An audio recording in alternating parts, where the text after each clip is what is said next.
Assalamualaikum dan selamat sejahtera diucapkan kepada semua murid-murid. Baiklah, pada hari ini kita akan belajar tentang kata ganti nama diri. Murid-murid boleh merujuk buku teks Bahasa Melayu jilid 1 muka surat 12. Baiklah, mari kita lihat apakah itu kata ganti nama. Kata ganti nama diri ialah perkataan yang merujuk diri orang tertentu dan terbahagi kepada tiga bahagian. Untuk kata ganti nama diri orang pertama digunakan untuk menggantikan diri orang yang bercakap. Manakala untuk kata ganti nama diri orang kedua digunakan ketika kita berbual dengan seseorang. Dan kata ganti nama diri orang ketiga merujuk kepada orang ketiga, iaitu bukan orang yang bercakap dengan kita. Seterusnya, kita lihat antara contoh kata ganti nama diri pertama ialah saya, aku, Patik, kami dan kita.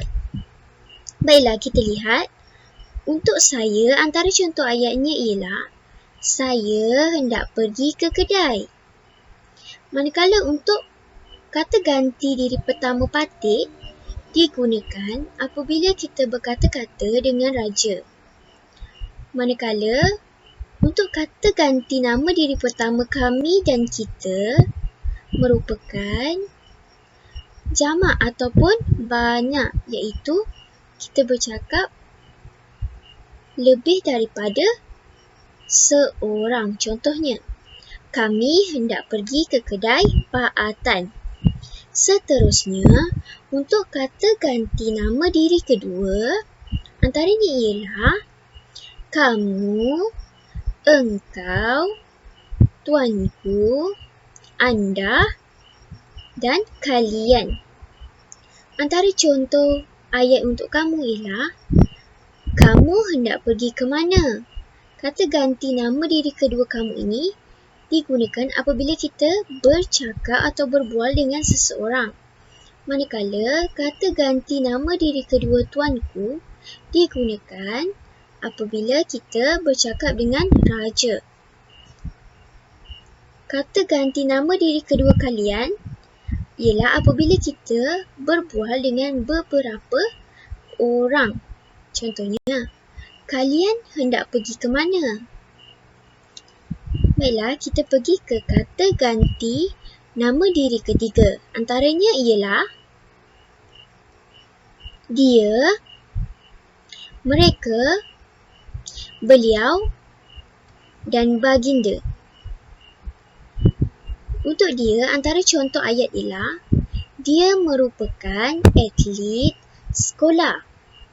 Mereka pula digunakan untuk banyak orang, iaitu lebih daripada satu. Contohnya, mereka merupakan murid sekolah kebangsaan Taman Nusa Perintis.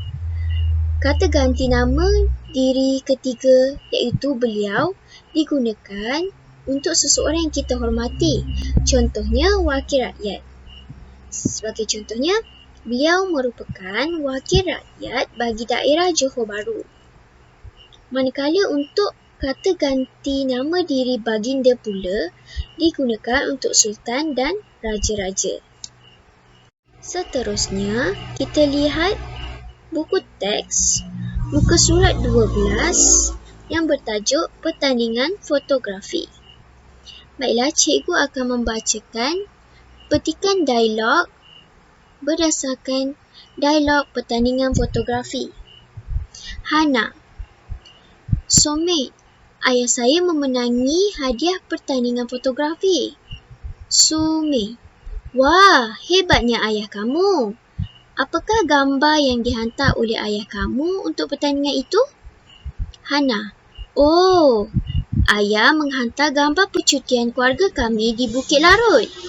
Kawan-kawan ayah saya juga menyertai pertandingan itu, tetapi mereka hanya mendapat hadiah sagu hati. Walaupun begitu, mereka tetap gembira. Somai. Marilah kita lihat gambar ketika majlis penyampaian hadiah tersebut.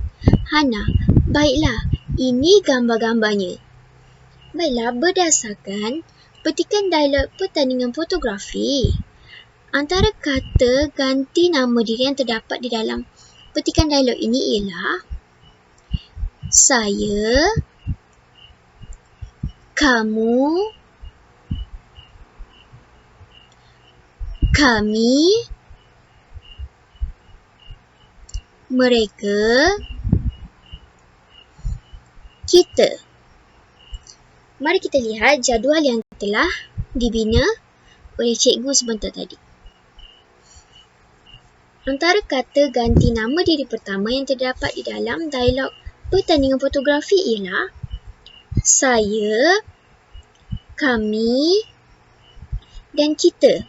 Manakala kata nama ganti diri kedua pula ialah kamu dan kata nama ganti diri ketiga pula ialah mereka. Okey, cikgu ulang semula. Kata ganti nama diri pertama yang terdapat di dalam petikan pertandingan fotografi ialah saya, kami dan kita. Manakala untuk kata nama ganti diri kedua pula ialah kamu. Dan untuk kata ganti nama diri ketiga pula ialah mereka. Okey, seterusnya, baik. Murid-murid diminta untuk menyiapkan latihan di dalam buku aktiviti Bahasa Melayu Jilid 1 muka surat 16. Apabila sudah selesai membuat latihan tersebut, murid-murid diminta untuk menghantar hasil kerja di dalam grup Telegram seperti arahan yang diberi oleh guru. Baiklah, sekian, terima kasih. Selamat belajar.